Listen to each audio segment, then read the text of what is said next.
आज विशेष रूप से वहाँ से पार्टी के जिला अध्यक्षों को और शहरी अध्यक्ष जो हमारे उनको बुलाया, जहाँ जहाँ पे नगर परिषद के, आपके म्यूनिसिपल कमेटी के और मेयर के जो चुनाव होने हैं कि वहाँ पे हमें चुनाव सिंबल पे लड़ना है या फिर सिंबल के बिना किसी साथी को चुनाव में खड़ा करना है। इसके ऊपर आपस में बैठ करके आज हमने अपना विचार विमर्श किया है और उसमें यही तय हुआ है कि अगले 2 दिन के अंदर वो अपने यहाँ से कौन कौन कैंडिडेट होंगे चुनाव लड़ने वाले, उनसे बातचीत करके वो हमें अवगत करा देंगे और जहाँ जरूरी होगा सिंबल पे लड़ना वहाँ जरूर सिंबल पे लड़ेंगे। और कोई ऐसी जगह भी आ सकती है कि जहाँ हमारी विचारधारा का व्यक्ति हो जो हमारे से समर्थन लेकर के चुनाव लड़ना चाहता हो, वो अपने आप को समर्थित उम्मीदवार के रूप में खड़ा करेगा तो उसकी सपोर्ट भी करेगा।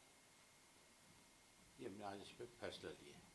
दूसरा एक और फैसला जो हमने किया है कि हमारे पार्टी के सीनियर जो साथी हैं उनको हमने 4-4 जिले दिए हैं, जो जिलों में जा कर के इंडियन नेशनल लोकदल पार्टी के जितने भी पुराने साथी हैं, चाहे वो चौधरी देवीलाल के वक्त के हैं, चाहे चौटाला साहब के साथ रहे हैं,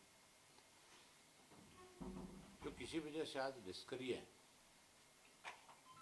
उन सब से संपर्क करेंगे, उन सब से बातचीत करेंगे, उनसे मिलेंगे और उसके बाद फिर हम अपनी पार्टी का नए सिरे से संगठन बनाने का काम करें। और जैसे संगठन बनाएंगे उसके बाद डिस्ट्रिक्ट वाइज मीटिंगें रखेंगे, डिस्ट्रिक्ट वाइज मीटिंग रख करके और फिर सरकार की कमियां और खामियों को जहाँ उजागर करने का काम करेंगे, वहीं आगे की राजनीतिक रूपरेखा तैयार करेंगे। संगठन को और कैसे मजबूत किया जाए, संगठन को और ज़्यादा प्रभावी कैसे बनाया जाए, उसको लेकर के आगामी फिर कार्यक्रम बनाए जाए।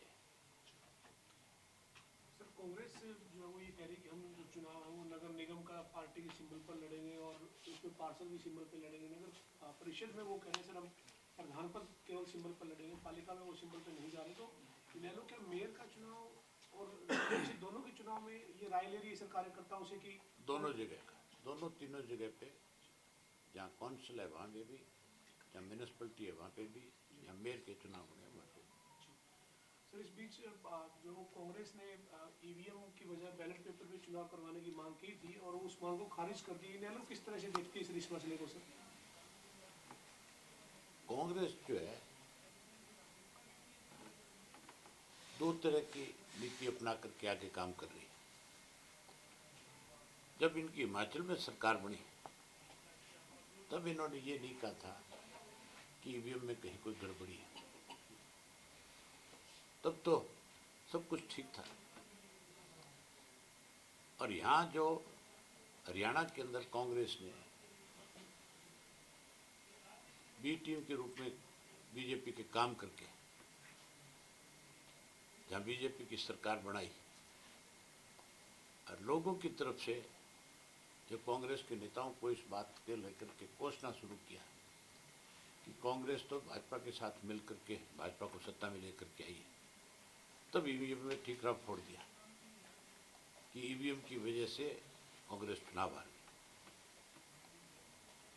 तो फिर कांग्रेस ने हिमाचल में कैसे मान लिया ईवीएम ठीक है, वहाँ पे भी नहीं मानना चाहिए था। फिर लोकसभा में कैसे मान लिया ईवीएम ठीक है, तब भी नहीं मानना चाहिए था। आज इलेक्शन कमीशन के पास जाते हैं, ढोंग करते हैं, अपनी उस चीज़ को छुपाना चाहते हैं जिस ढंग से हुड्डा ने। आज तो कांग्रेस के सब लोग जो हैं इस बात का खुल करके जिक्र करते और कहते हैं।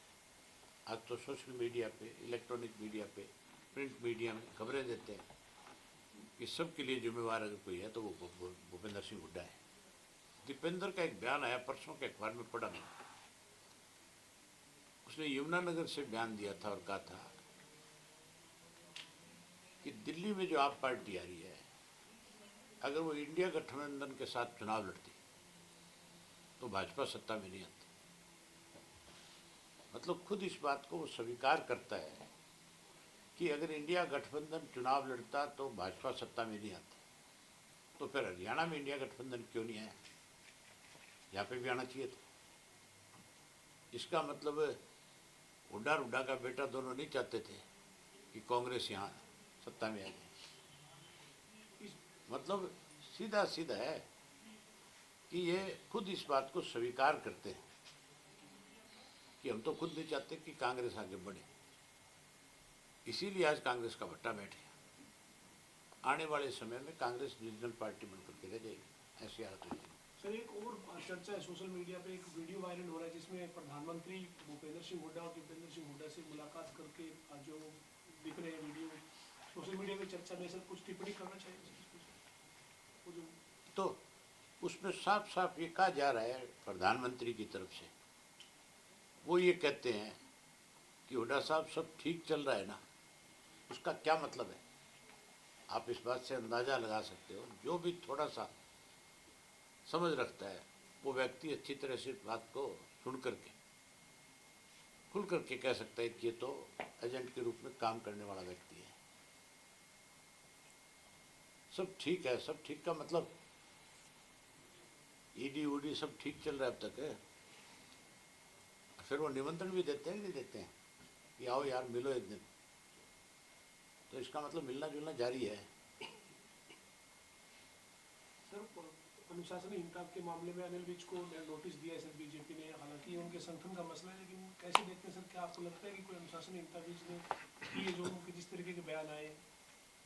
अब विज साहब का यह तो इनका अपना राजनीतिक अंदरूनी मामला है इनकी पार्टी का, लेकिन जिस ढंग से विज साहब के बयान आए थे, अब विज साहब उस पर अपनी बयान जो बातें कही थे उस पर अडिंग रहेंगे कि नहीं रहेंगे, क्या जवाब देंगे, इस बात का तो आप जाकर के विज साहब से पूछो तो वो ज़्यादा बेहतर बताएंगे। मैं उनके बारे में क्या कह सकता हूँ? अगर वो अपनी बात पे रहते हैं तो फिर वो कौन सी अनुशासनहीनता पे कार्रवाई करेंगे? ये कार्रवाई तो और बहुत लोगों पे होनी चाहिए थी।